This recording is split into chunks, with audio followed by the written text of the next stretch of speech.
LLING Live. What's up, family? If it's your first time checking out the show, let me know what city, what state you're coming in from. If you're outside the U.S., let me know what country you represent. Throw up your flag. Family, I need you to smash up the likes, smash up the likes, smash up the likes. Also, if you have not done so already on YouTube after you subscribe, there's a little bell next to your subscribe button. Go ahead and click that thing right now so you can get your notifications each time I drop a new video like this. That way you'll be in the loop.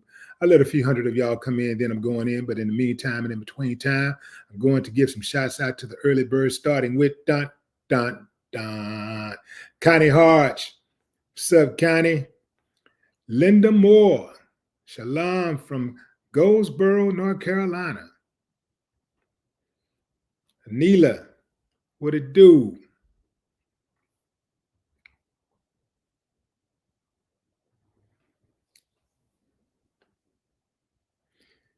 Hog Stricters.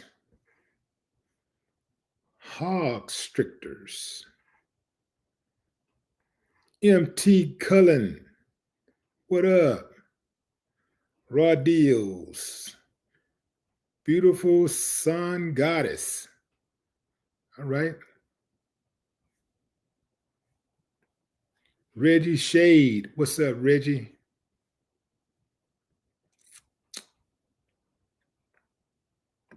Reggie Shade is in the building. M. Parker, Buffalo, New York. Boy, it's cold. I know it should be really good and cold out there right now. What's up, Memphis, Tennessee? Creamy Empress. Roderick Berry, Augusta, Georgia. What up? Public Opinion. Happy holidays. Young Stacks, Edutainment, Memphis.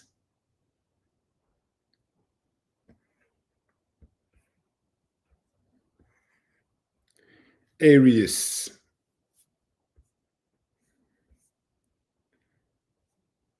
$7.62. Jack say, let that man rest in peace. Fat Sacks, North Carolina. What it do? Daggy. Dagger. Trevor Houston in the house. Dagger say, we don't care. We don't care. Long live OJ.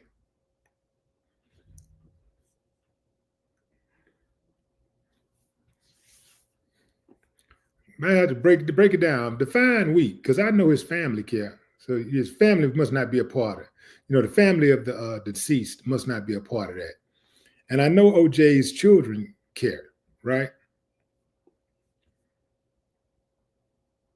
Here we go, fam. Let me put a pickup of my subject. There go OJ and the two people that he allegedly killed. Two people that he allegedly killed that ended up spurring the trial of the century. That's what they called it. The trial of the century. So there is a new twist in the murders of Nicole Brown Simpson and Ron Goldman. Police claim they have reason to believe they have a recording of OJ confessing to the murders. They say they got a recording of OJ confessing to the murders. Give me a thumbs up if you believe it. Thumbs down if you say, nah, man, they just talking, man. They ain't got no recording of that man. You know, and where was the recording at while he was alive? All this time they had a recording and they never produced it. Give me a thumbs up if you believe it. Thumbs down if you say, nah, man, I do not believe they have a recording of OJ. Now, this is what they're saying, fam. And if they got a recording of OJ confessing, you know we're about to hear that recording real soon. You know that for a fact. According to a new search warrant, cops in Minnesota say They have a thumb drive they were told has a recording of OJ admitting to the double murder of Nicole and Ron. And obtained uh, guess who obtained the search warrant? Ding, ding, ding, ding, ding, ding, ding. You guessed it, TMZ. What's more, police say they've been told the recording also features OJ implicating an unknown third party. Oh, hell.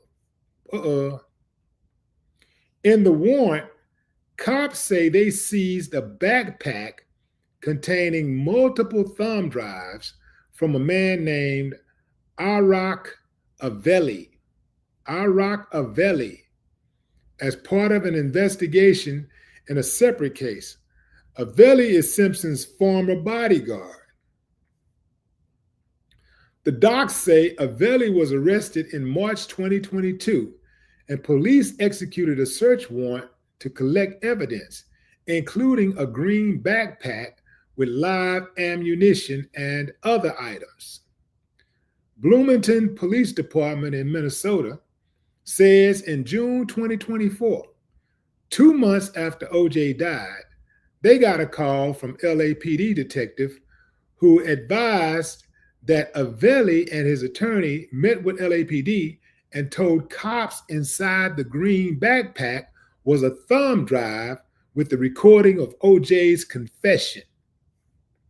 In order to access the contents of the thumb drive, Minnesota cops needed a new search warrant. So they went to the judge in June and got permission. But here's the thing. Legal docs say the results of what's actually on the thumb drive are still pending.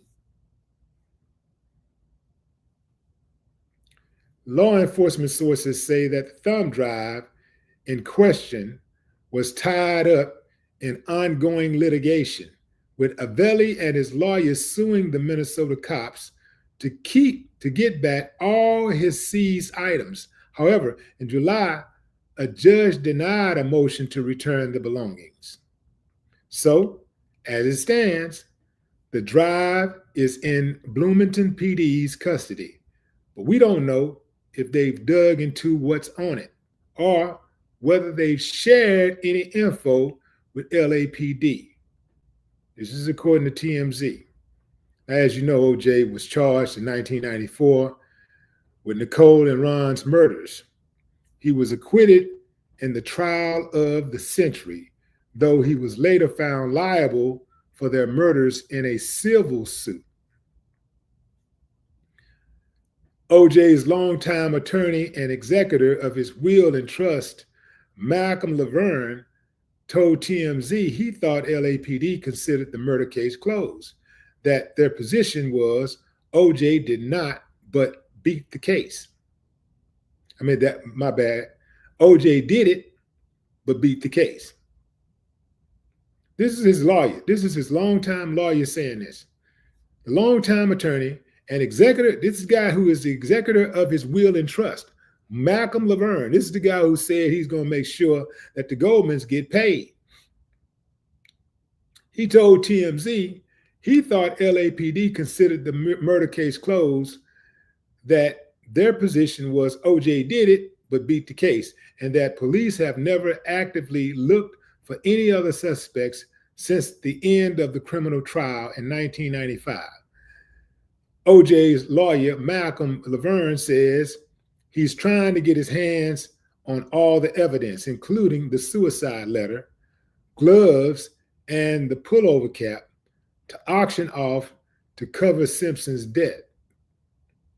But this thumb drive could be the most crucial evidence yet.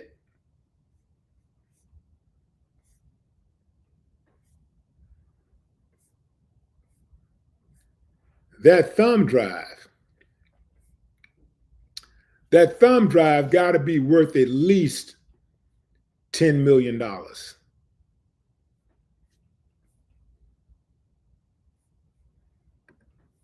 I need to try to get my hand on it. That thumb drive it's got to be worth at least 10. I would say 10, 20 million, depending on how long it is. It don't really even matter. It don't matter if it's 1 minute long. But if it's a 20 or 30 or 1 hour confession, where he just going on and on and on, oh man, you're talking about blockbuster numbers. I know a whole lot of people who would be interested in watching that, listening, like they can actually make that a Netflix special. And I know it would shatter a lot of records.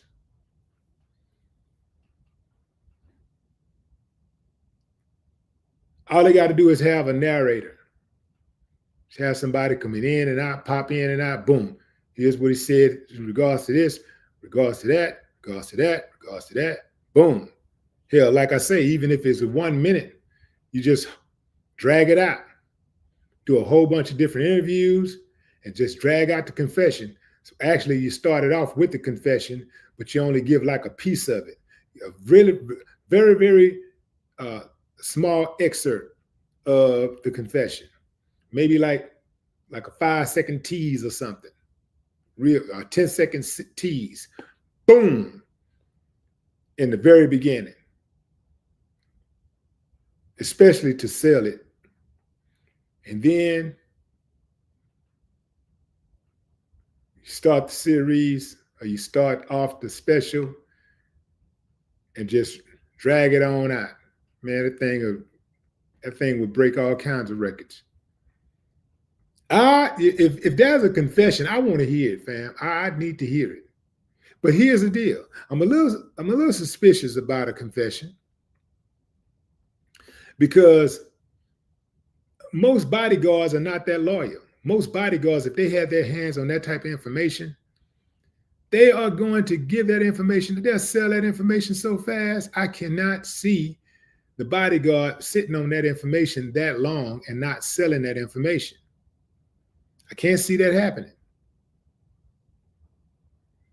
I can't believe that he held on to a confession for what was that, 30 years? I don't believe it. Unless there's more to the story. There has to be more to the story.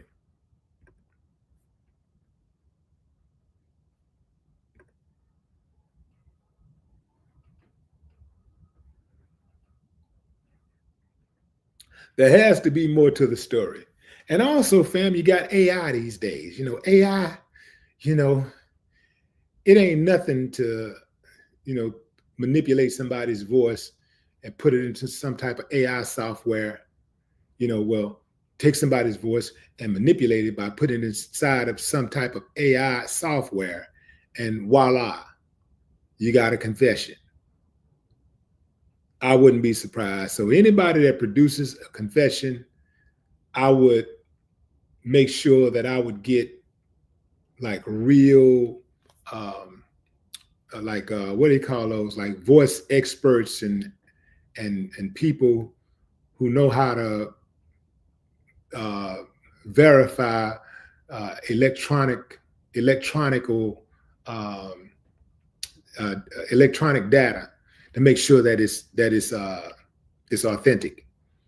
Yeah, I would definitely make sure. I would do something along those lines. I wouldn't just take their word for it.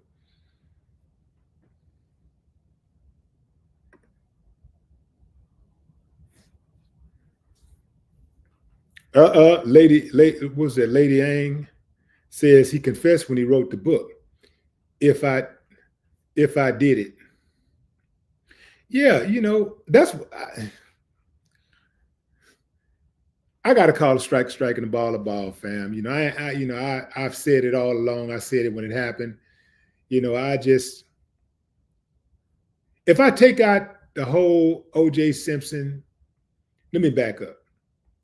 Let's totally take out the racial elements, right? Take the racial elements out. Take out the fact that O.J. Simpson is O.J. Simpson, and he's a major, public figure. Take all of that out. and you tell me that a family member of mine was murdered by this guy who was getting ready to go to Chicago, and he was taking a car to head to the airport. But on the day and in time in question, he couldn't be found for 45 minutes. The limo driver had to wait for him for 45 minutes. And when he did get in the car, he was winded and he seemed a little disoriented. This is what the limo driver reported. He goes to Chicago. He comes back. The authorities are waiting on him. They question him about a cut on his hand.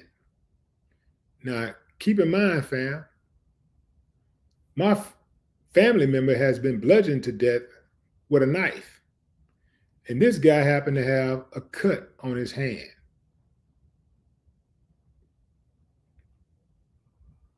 We questioned him.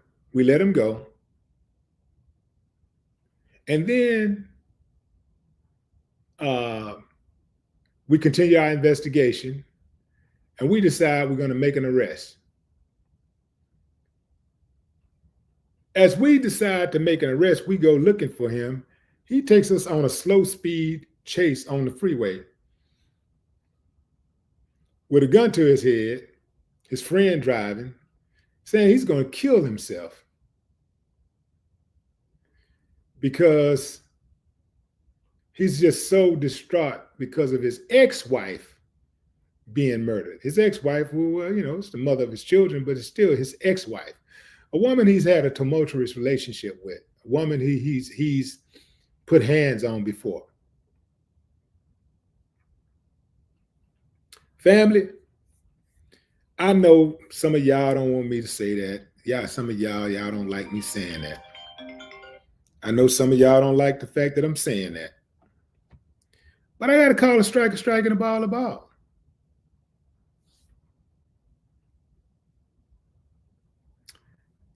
If that happened to my loved one and I heard the evidence come down like that, even with a racist, low-down, uncivilized, mutt, dirty cop like Mark Furman planting evidence to try to secure the case, I would still, at the very least, be suspicious of that guy.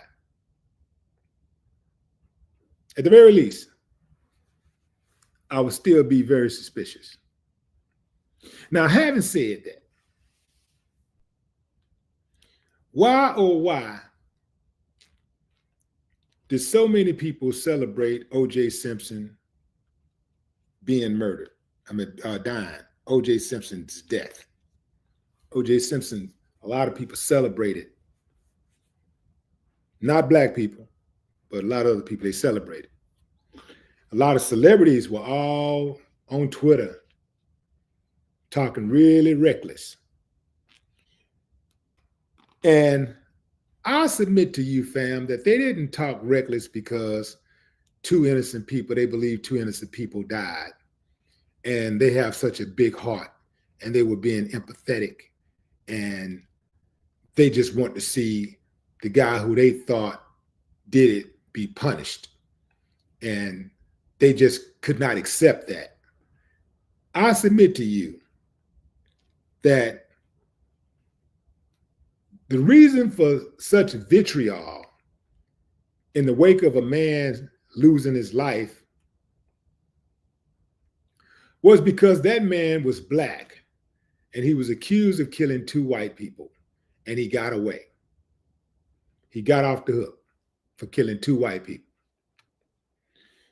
And I don't care what you say. I know for a fact that's the reason that they took so much interest in the case. I know that for a fact.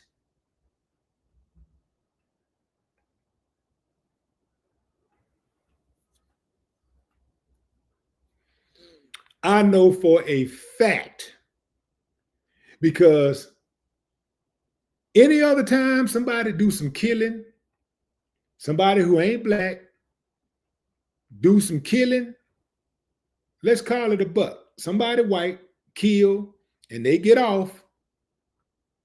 White folks going about their business and they say, well, that's our system. It ain't perfect, but that's the only system that we have. It's better than most. You don't like it, leave.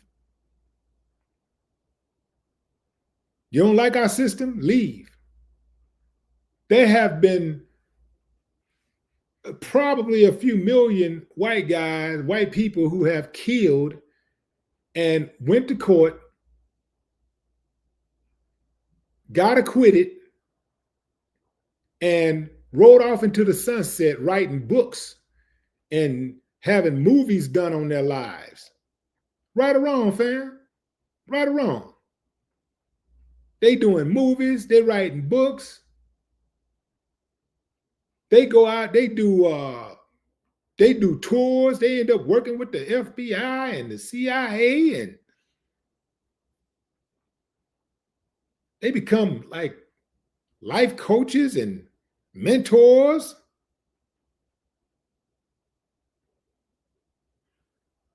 They go into the system, they beat the system, it work out for them, and everybody just let it go. They say, well, we try to get them, and then a lot of times what they'll do is they'll try to pass that person off as being brilliant because of the type of crime that they committed and how they got away. And they want to talk about how the person was born. They want to go back and talk to his kindergarten teacher, and they want to talk to his babysitter, and they want to talk about how he had a tumultuous upbringing and how Papa was abusive and Mama co-signed it, and this is what led him to be this type of way, and and even with all of that pain and hurt, all of that abuse, he turned out to be a very smart person, but he just couldn't get past the abuse enough to not kill somebody. But they always try to show the redeeming qualities in the person, and they always get past it. They always. This was one out of a very few black people in the whole United States who's ever been able to kill black people, or who was ever accused of killing white people and got off. This is one of the very, very, very few. When if you flip that coin, you're talking about it in the millions if the shoe was on the other foot. So yes, I don't have to say I believe. I don't have to say that I think. I know for a fact the reason why they hated OJ so much was because OJ, they believe, got away with killing. A black man got away with killing some white people. If OJ had killed a black woman and her friend, they would have still been celebrating OJ. I do believe OJ wouldn't have missed a beat in his social circles. I don't think he would have missed a beat. He would have had no problems. He would not have had no problems. Hell, they probably would have allowed him to come back on television and do sports commentating and everything.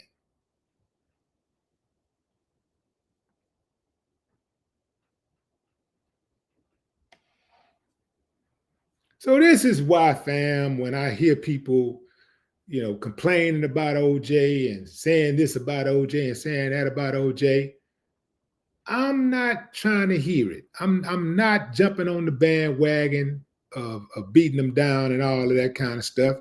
Yeah, OJ, had an identity crisis. Yes, okay, we know that. A lot of black folks got that problem.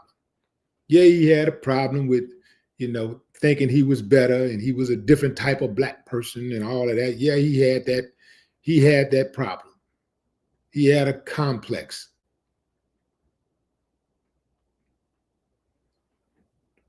But this is not about OJ. This is about what OJ represents. At the end of the day, first and foremost, before any type of crime or any type of accolades and records and all that kind of stuff, OJ Simpson represented a black man in America. Point blank, period.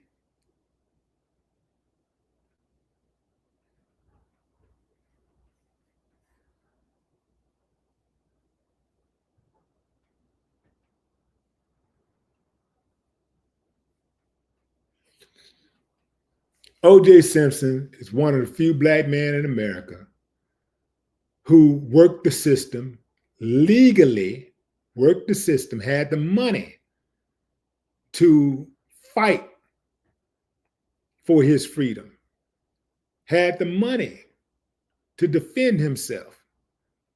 He could match the prosecution, expert for expert.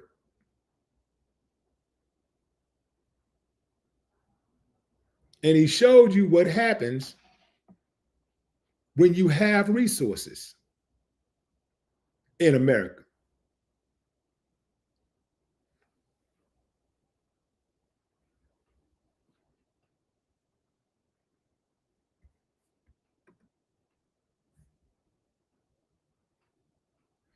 Miss Jazzy is in the building. What's up, Miss Jazzy?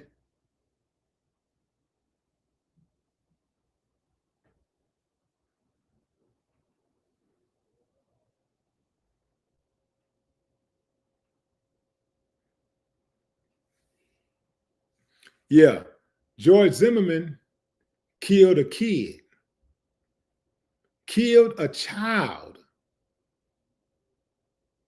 And George Zimmerman didn't miss one social offering. They embraced George Zimmerman.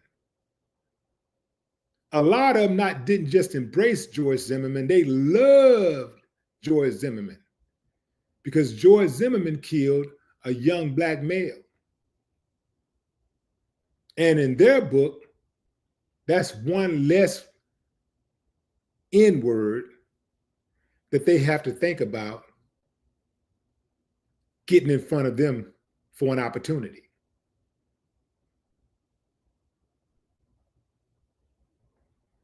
They had zero, I mean, zero empathy for Trayvon Martin. Zero. They didn't have an ounce of the vitriol for George Zimmerman as they had for O.J. Simpson. So miss me with all of these so-called facts and all of this evidence, this and that, and I don't want to hear none of it. Keep it to yourself.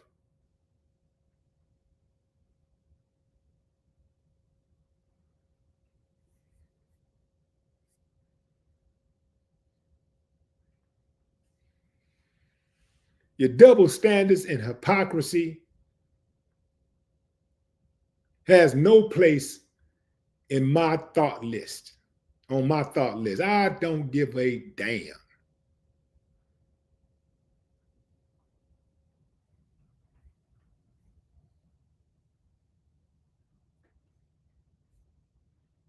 George Zimmerman was running around here signing Skittle bags and iced tea bottles. They were paying him for his signature for killing a young black boy.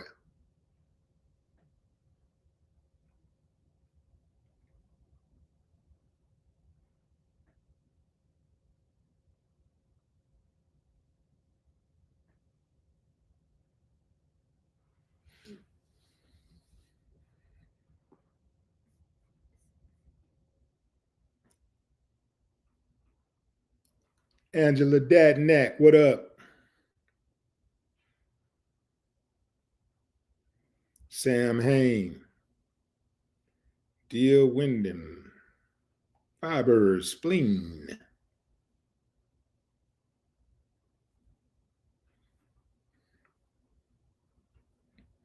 Firebird Spleen says, talk about Trayvon's crimes.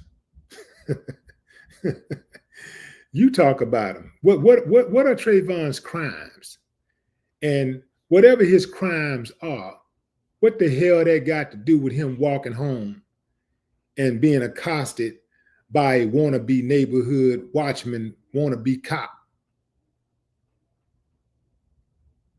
See, when you make a statement like that, they let me know exactly what type of person you are, and you lose all credibility.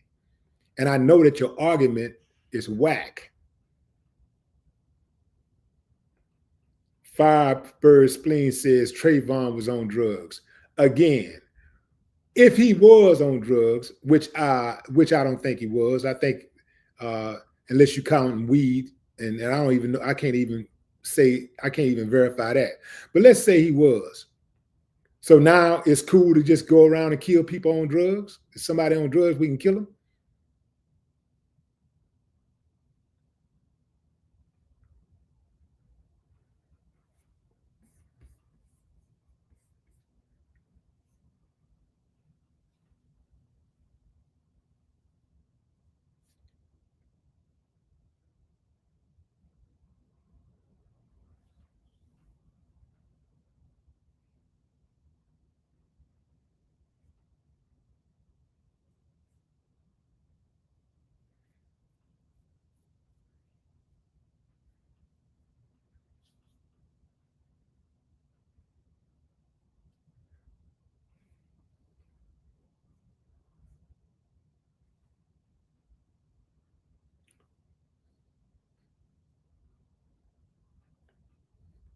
Charles Willington, what's up? Good point. Yeah, they found cocaine in the White House. Did they go in there and kill anybody?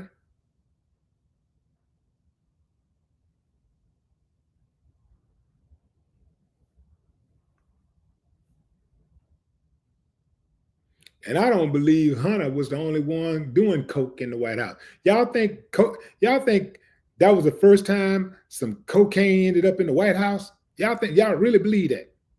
I don't. I seriously doubt it.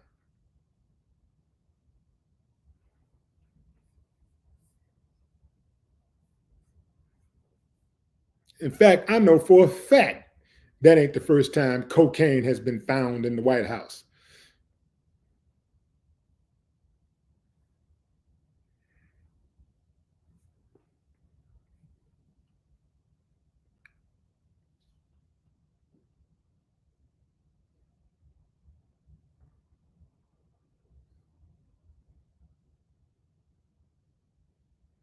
Shit, they look hard enough. They probably find some heroin in there and some some X, some perks, all kinds of stuff.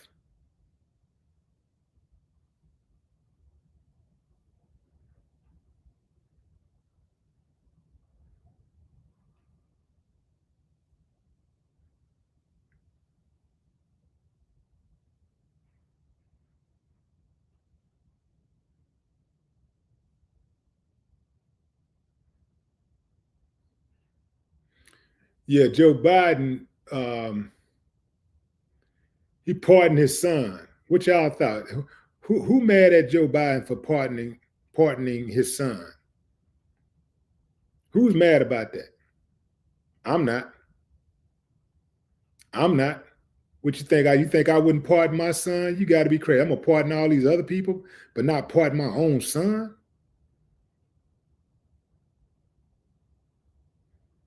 Yeah, I'm gonna do if I was in there, I'd do the same thing Trump did. Pardon everybody I want to, anybody I feel like, anybody that ever helped me out, anybody I think that can help me out, anybody that I want to help me out. I'm pardoning everybody. You my friend, you got somebody you want me to pardon? Put the name on the list. I'm giving them a pardon, a full pardon.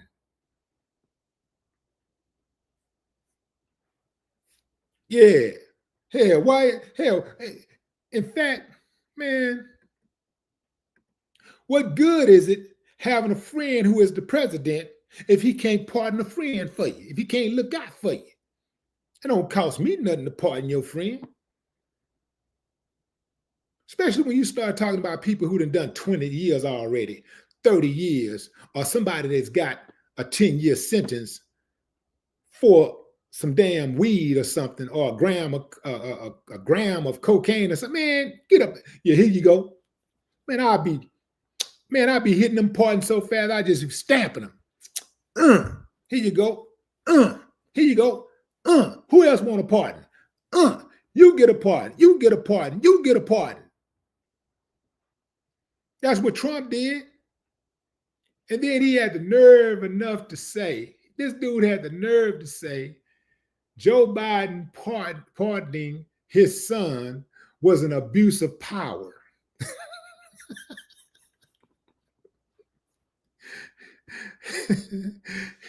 Trump really do operate under the idea of do as I say, not as I do. Because he break every law, anything he wanted, he just do it.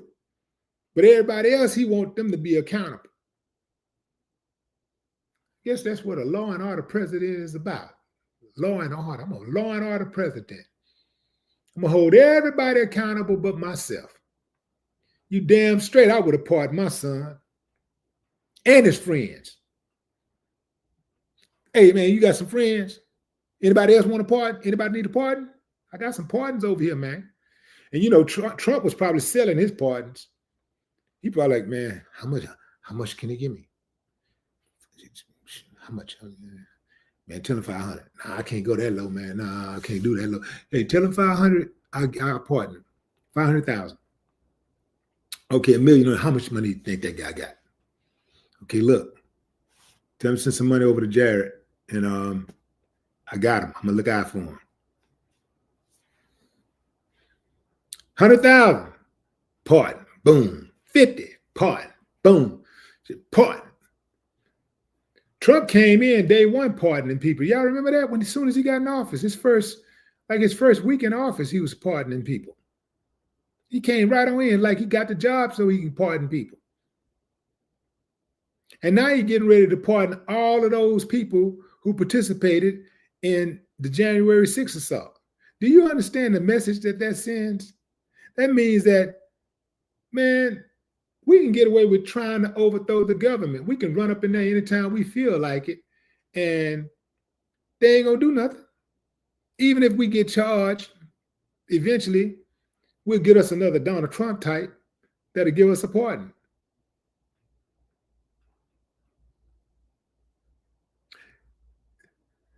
That means if they got away with it this time, the next time elections come around and he gets kicked out, he loses, they can run that same play on the same day with no fear.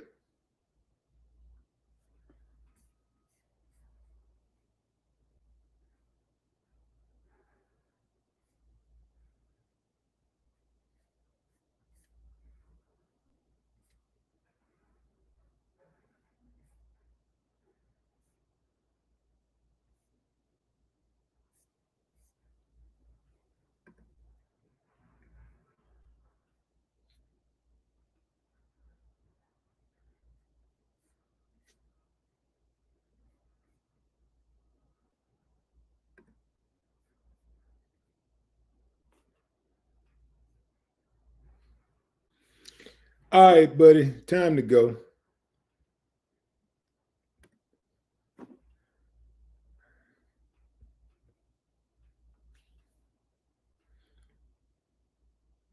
The block party has officially started. Yeah, that sucker gone. I let him slide for a minute, but he kept on, so I had to go ahead and get rid of him, man. I ain't trying to do all that confusion stuff.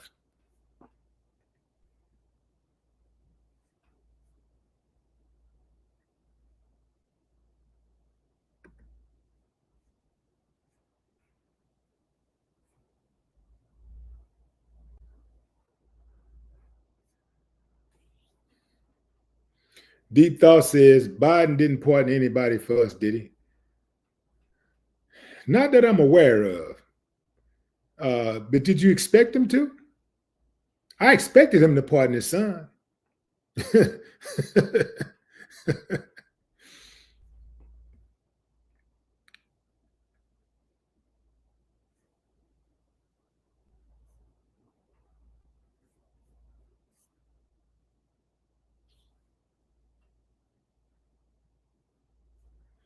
The Dollar Come Up Club.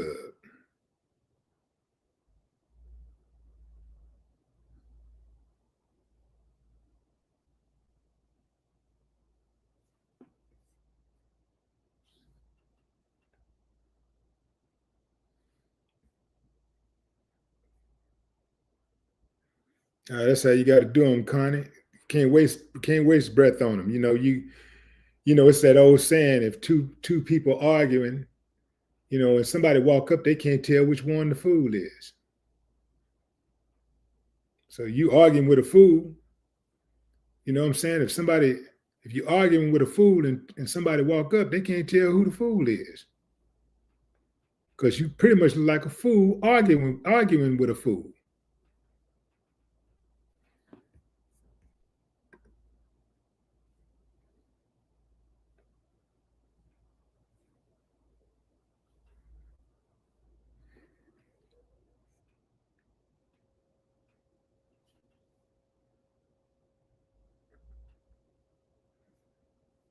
Said one.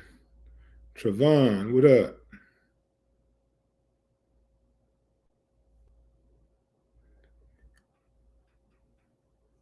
Godfrey Asinga.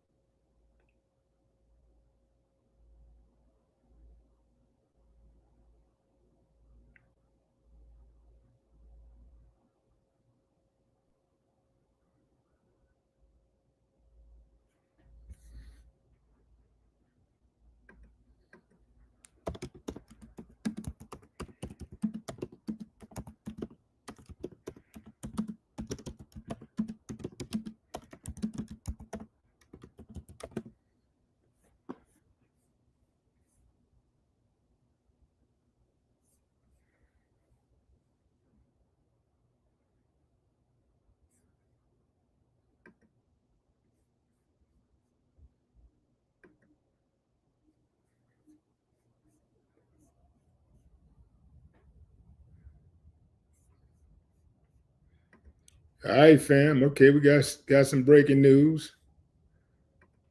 Trump has agreed to allow the Justice Department to conduct background checks on members of his cabinet. Okay.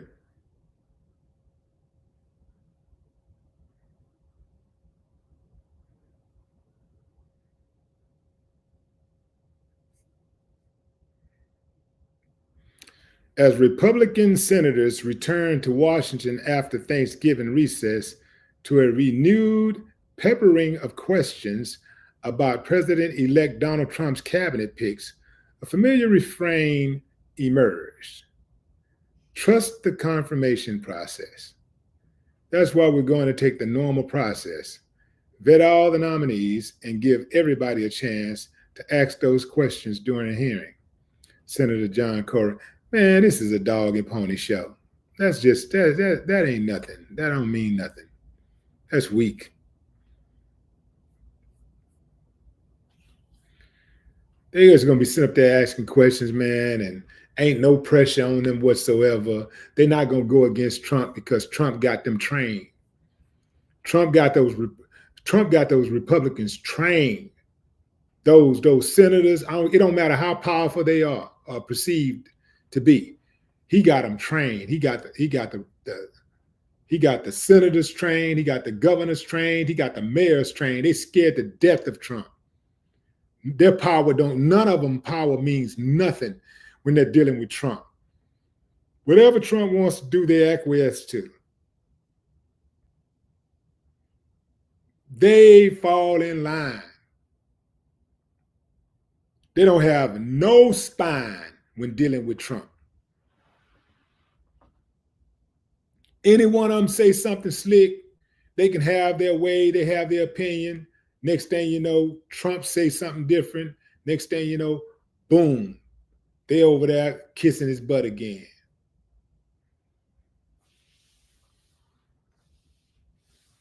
Over there kissing his butt with their tongue hanging out. That's what they do. They scared to death of Trump.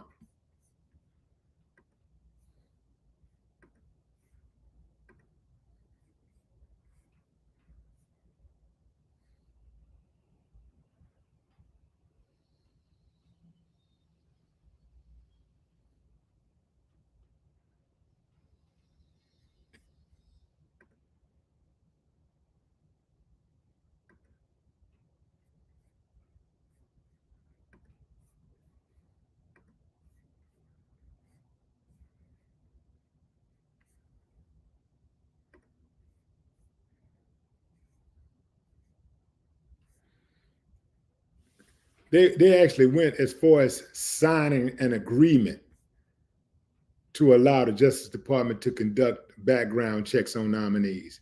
They had to sign an agreement. It's supposed to be automatic that the Justice Department conduct background checks on nominees.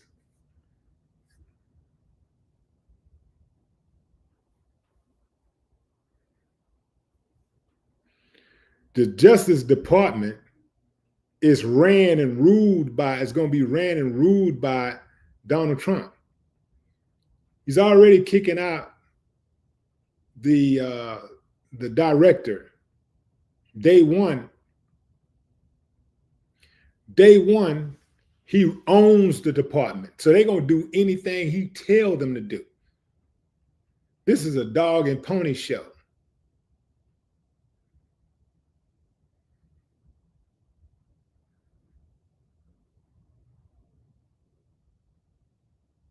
The step lets Trump transition aides and future administration staffers. Hold on. The step lets Trump tradition aides. Wait a minute, back up. The step lets Trump transition aides and future administration staffers obtain security clearances before Inauguration Day to access classified information about ongoing government programs. It also allows those nominees who are up for Senate confirmation to get the background checks lawmakers want before voting on them. They got the House, they got the Senate. They can do what they want to do. This is a dog and pony show. Ain't no resistance.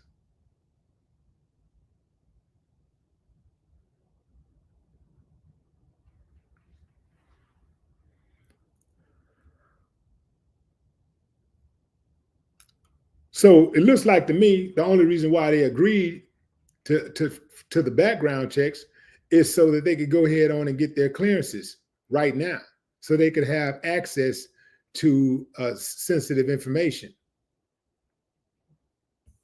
Again, dog and pony show.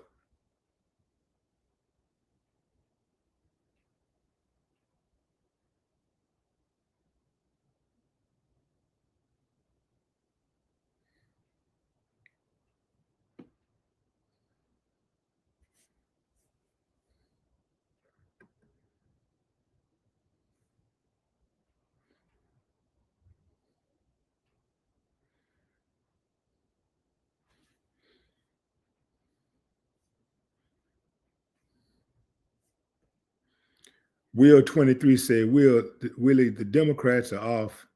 We needed Trump. Who is we? Speak for yourself. I don't need that chump. And to be clear, the Democrats and the Republicans are off. And when y'all say get off the Democratic plantation, you know what I hear? Come to the Republican plantation. That's my time, fam. Enjoy the rest of your morning, afternoon, or evening, wherever you are in the world. No more talk.